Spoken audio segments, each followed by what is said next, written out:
notification और order number 2 issue কৰি এই বদলেন অঞ্চলেৰ 29 লক্ষ জনগণ ৰাইজেৰ কাৰণে কোনো পথে সন্তুষ্টজন হোৱা আৰ বিশেষকৈ অসমৰ আৰু বদলেন টেৰিটৰিয়েল এৰিয়াছ ডিষ্ট্ৰিক্টৰ আসল ভূমিপুত্ৰ খিলঞ্জীয়া ট্ৰাইবেল লোকসকলৰ কাৰণে কোনো পথে সন্তুষ্টজন হোৱা নাই বৰঞ্চ আমি এইটো ক'ব পাৰোঁ এই ফাইনেল ড্ৰাফ্ট প্ৰপ'জেলৰ জৰিয়তে বদলেন অঞ্চলৰ খিলঞ্জীয়া ট্ৰাইবেল জনগোষ্ঠীৰ লোকসকলক যথেষ্ট প্ৰকাৰে অপমান কৰা হ'ল It is a great humiliation and insultation to the indigenous tribal people of BTD.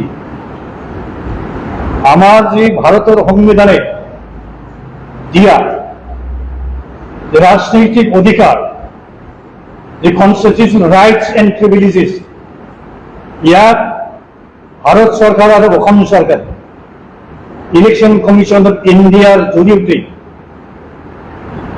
কাঢ়ি লৈ যোৱা এটা অতি ঘৃণনীয় নিন্দনীয় এটা ৰাষ্ট্ৰীয় ষড়যন্ত্ৰ প্ৰশ্ন আৰু ইয়াতে এটা প্ৰমাণ হৈ গ'ল যে 2003 চনত ইণ্ডিয়ান পাৰ্লামেণ্টে দুটা সদনে লোকসভা ৰাজ্যসভা এক নং 44 BTC Act পাস কৰাৰ জৰিয়তে যে বদলেন টেৰিটৰি এৰিয়াস ডিস্ট্ৰিক্ট নামৰ এটা সাহিত্য শাসিত এটা অঞ্চল আৰু ইয়াক শাসন কৰিবৰ কাৰণে যে বদলেন টেৰিটৰি কাউন্সিলৰ জন্ম দিয়া হৈছিল গঠন কৰি দিছিল প্ৰধানমন্ত্ৰী সন্মানীয় অতুল বিহাৰী বাজপেয়ীৰ নেতৃত্বত আৰু LK আদবানী ডাঙৰ নেতৃত্বত যি NDA চৰকাৰ চলিছিল এই চৰকাৰে অসমৰ খিলঞ্জীয়া ট্ৰাইবেল লোকসকলক ব্ৰহ্মপুত্ৰ উপত্যকাত যি চেল্ফ ৰুল এটা সাহিত্য শাসিত অঞ্চল গঠন কৰি দিছিল সংবিধানৰ ৬ষ্ঠ অনুসূচীৰ অধীনত ইয়াক সম্পূৰ্ণভাৱে উইথড্ৰ কৰাৰ নিচিনাকৈ এটা পলিচি গ্ৰহণ কৰি ইয়াৰ প্ৰমাণ হিচাপে আমি ক'ব পাৰোঁ যে BTD আজিৰ তাৰিখত 6 শিডিউল এৰিয়াৰ প্ৰভিজনৰ অধীনত পৰে 15খন বিধানসভা সমষ্টি BTD অঞ্চলত দিয়া বুলি দেখুৱাইছে তাৰে ভিতৰত 6খন আসনহে মাত্ৰ জনজাতিসকলৰ কাৰণে সংৰক্ষিত আসন হিচাপে নটিফিকেশ্যন কৰিছে ইয়াতে স্পেচিফিক উল্লেখ কৰিব লাগিছিল যে ভাৰতৰ সংবিধানৰ আৰ্টিকল 332 সাবক্লজ B আৰু সাবক্লজ 6 মতে গোটেই সমষ্টিসমূহ জনজাতি লোকসকলৰ কাৰণে সংৰক্ষিত আসন হিচাপে ৰাখিব লাগিছিল আৰ্টিকল 332 সাবক্লজ 2 আৰু সাবক্লজ 6ৰ ভিতৰত সংৰক্ষিত আসন দেখুওৱা হোৱা নাই ইয়াৰ অৰ্থ এইটো ক'বলৈ গৈছে যে BTD অঞ্চল আৰু 6 শিডিউলৰ অধীনত নাই ঠিক তেনেকৈ কোকৰাঝাৰ লোকসভা সমষ্টিক জনজাতিৰ কাৰণে সংৰক্ষিত আসন হিচাপে ৰখা দেখুৱাইছে কিন্তু ইয়াক দেখুৱাব লাগিছিল আৰ্টিকল 330 সাবক্লজ C মতে 6 শিডিউল এৰিয়াত থকা ট্ৰাইবেল লোকসকলৰ কাৰণেও লোকসভাৰ সমষ্টি সংৰক্ষিত আসন দিব লাগে Kokrajhar পাৰ্লামেণ্টাৰী constituency 1976 the last delimitation প্ৰক্ৰিয়াৰ কাম চলিছিল এই লাষ্ট ডেলিমিটেশ্যন কমিশ্যনে কোকৰাঝাৰক সংবিধানৰ আৰ্টিকল 330 সাবক্লজ B মতে জনজাতিসকলৰ দ্বাৰা সংৰক্ষিত আসন ৰখা হৈছে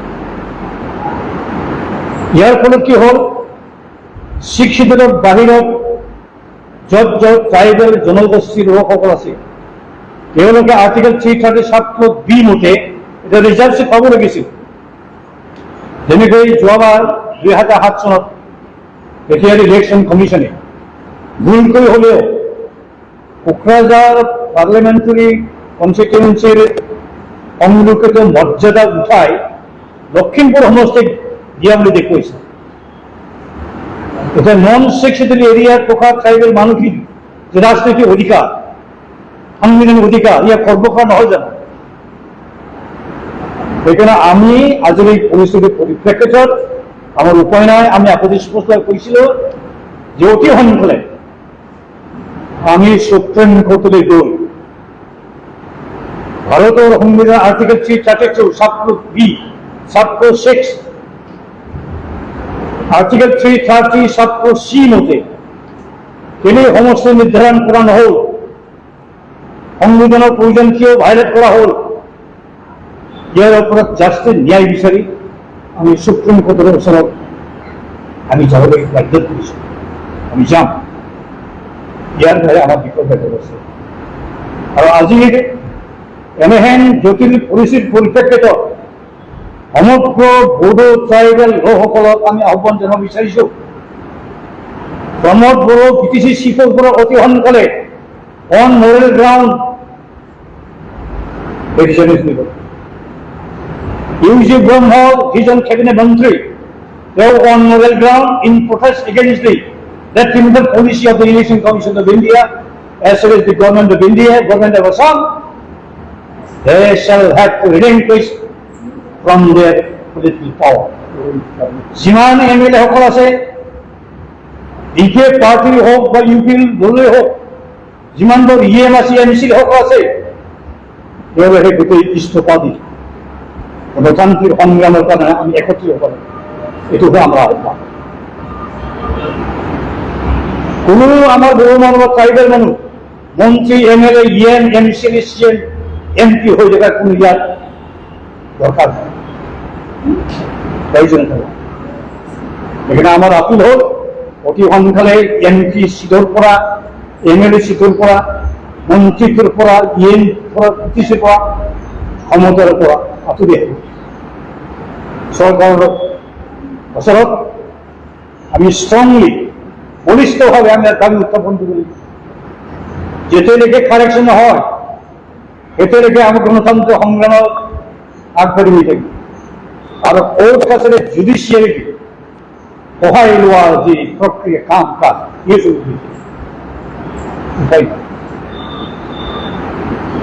এইটো এনেকুৱা কৰিলে যে এই ড্ৰাফ্ট প্ৰপ'জেলৰ জৰিয়তে যে BTCৰ যি কনষ্টিটিউচনেল যি ষ্টেটাছটো আছিল, যি ষ্টেটাছ আছিল, এই ষ্টেটাছত ড্ৰেছ খুলি দি নাঙৰ পৰা নিচিনা কৰি ট্ৰাইবেলসকলক আমাৰ যি non transferable inalienable political rights privilege আছিল, আমাক বিৰস্ত কৰি, আমাৰ নাঙৰ কৰি নেকেট কৰি, it is a matter of shame on the part of the government of India, on the part of the Election Commission of India, on the part of the state of India. আৰু এনেহেন situation গৈ গৈ বড়োসকলক, ট্ৰাইবেলসকলক সুকীয়া বদনৰ ৰাজ্যৰ কাৰণে বলিষ্ঠভাৱে অহৰহ সংগ্ৰাম কৰিবৰ কাৰণে আমাক বাধ্যত পেলাব। আৰু অদূৰ ভৱিষ্যতত আমাৰ সুকীয়া বড়োলেণ্ড অঞ্চল এখন পৃথক ৰাজ্যত পৰিণত হ'বই। অতি অবৈষম্যী আৰু ইয়াৰ কাৰণে এক নম্বৰ দোষী হ'ব বৰ্তমান অসম চৰকাৰ, বিজেপি চৰকাৰ। আৰু ইয়াৰ কাৰণে দোষী হ'ব আমাৰ ইউজি ব্ৰহ্ম ডাঙৰীয়াসকল, প্ৰমোদ বড়ো ডাঙৰীয়াসকল, যিসকল MCL EM আছে, তেওঁলোক দোষী হ'ব। আৰু পিপুলছ কোৰ্টত সিহঁতৰ বিচাৰ এদিন হ'বই হ'ব।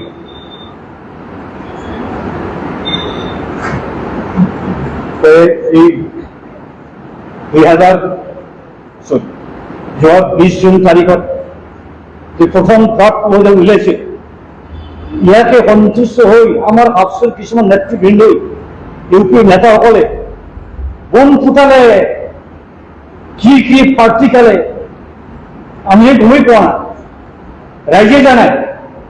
আজি কি লৈ যাম 10টা বোলে সিহঁতে ৰিজাৰ্ভ চিট বিচাৰিছে, ক'ত হ'ল? আমি যদি একেলগে একত্ৰিতভাৱে যদি কাম কৰিহেঁতেন, হেঁচাটো পালেহেঁতেন, নিশ্চয় ফল যথেষ্ট ইয়াতকৈ বেছি ভাল হ'লে। আৰু আমাৰ যথেষ্ট সন্দেহ হৈছে ইলেকশ্যন কমিশ্যন অফ ইণ্ডিয়াই যদি অকলে নিজাববীয়াভাৱে ইণ্ডিপেণ্ডেণ্টলি স্বাধীনচিতীয়াভাৱে নিজৰ বিবেক আৰু জ্ঞানেৰে যদি কাম কৰিব পালেহেঁতেন এলিমিনেটেড কমিশ্যনৰ প্ৰক্ৰিয়া, নিশ্চয় ৰিজাল্ট কেনেকুৱা নহ'লে। নিশ্চয় ইয়াত অসম চৰকাৰে কাৰোবাৰ ৰাজনৈতিক চক্ৰান্ত ইয়াত নিহিত হৈ আছে, যাৰ কাৰণে আজি লাষ্ট দৃঢ়ত্ব বুজিলত বলা হ'ল এনেধৰণৰ অৱস্থাত বাপুৰিছো বুলি বাধ্য। গতিকে গোটেই অসমবাসী ৰাইজৰ ওচৰলৈ আমাৰ অভিনয় নিবেদন, আমাক সহায় কৰক। The peace-loving people of Assam, please you should extend your helping hand to us so that we can protect our political rights. মই যদি ঘূৰাই পড়ে আজি আমি তাকে স্পষ্ট কৰিব বিচাৰিছোঁ, কাৰ্বি আংলং আৰু নৰ্থ কাশ্মীৰ আৰু ৱেষ্ট কাৰ্বি আংলং এই তিনিখন সাহিত্য শাখিত জিলাবোৰত সৰ্বমুঠ 6খন এছেম্বলি ছেগমেণ্ট আছে। এই 6খন এছেম্বলি ছেগমেণ্টক লৈ ডিফু পাৰ্লিয়ামেণ্টাৰী কনষ্টিটিউশ্যন হ'ল, whereas আমাৰ বিটিডি অঞ্চলত 29,12,000 জনসংখ্যা আছিল, 444 জন। এই 29 লক্ষ জনগণলৈ কেলে কোকৰাঝাৰ পাৰ্লিয়ামেণ্টাৰী কনষ্টিটুৱেঞ্চি, কেলে ওদালগুৰি ইণ্ডিপেণ্ডেণ্ট পাৰ্লিয়ামেণ্টাৰী কনষ্টিটুৱেঞ্চি হ'ব নহয়? ওৰাত ভেলীত টোটেল 29 লাখ পপুলেশ্যন আছিল। 29 লাখ পপুলেশ্যন লৈ যদি শিলচৰ আৰু হাইলাকান্দি নামত গোটেই যদি পাৰ্লিয়ামেণ্টাৰী কনষ্টিটুৱেঞ্চি হ'ব পাৰে, 29,12,000 জনগণলৈ কেলে বিটিডি অঞ্চলত দুখন লোকসভা সমষ্টি হ'ব নোৱাৰে? উদ্দেশ্য কি? আৰ্টিকেল 330(c) কয় যে 6 শিডিউল এৰিয়াত থকা ট্ৰাইবেল লোকসকলৰ কাৰণেও লোকসভা সমষ্টি সংৰক্ষিত আসন থাকে। ওদালগুৰি জিলাৰ যিসকল ট্ৰাইবেল জনগোষ্ঠীৰ মানুহ, বাক্সা জিলাৰ 2খন বিধানসভা সমষ্টিৰ ট্ৰাইবেল জনগণৰ ৰাইজ, কিহত কিয় আৰ্টিকেল 330(c) মতে ৰাজনৈতিক অধিকাৰ লাভালাভ কিয় হ'ব নোৱাৰে? ইয়াৰ ওপৰত আমি চেলেঞ্জ কৰি পেলাই সুপ্ৰিম কোৰ্টত আমি হাজিৰ হ'ম, আমি কেছ দাখিল